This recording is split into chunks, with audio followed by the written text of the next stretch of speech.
Hello to my fellow history lovers and people that think if I learn something new today, it will be a good day. So today we're going to talk about death masks. I had started researching death masks because I needed a plot twist. So I'm going to tell you a little bit about how they were used. So this is a death mask of Isaac Newton, and this is a death mask of Napoleon.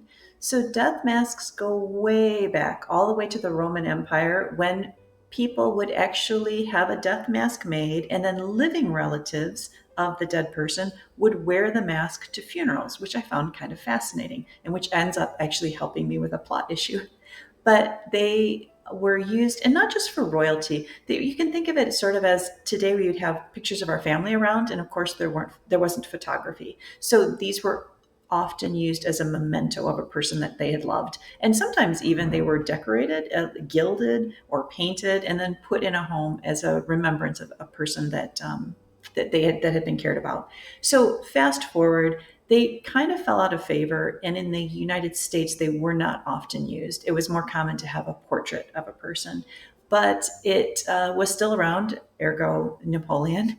So it was also used for sculpture. So for famous people, they might need a death mask so that after the person passed away, it would be like having a 3D sculpture if they were going to do a sculpture, a post-mortem sculpture, or even a painting, that they would have a sense of what the person looked like. So anyway, that is a little bit about death masks.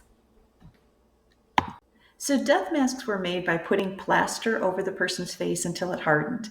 And if you're kind of curious, there was also life masks that were made, including one for famous George Washington. And if you wonder, well, how did she use that in an important plot twist in her adventure mystery, Kep Westguard and the Second Battle of Saratoga, you can read it freely until the end of August on BookFunnel. The link will be below. And actually, I'll also link the article in the BBC about death masks, which was a great starting point for research.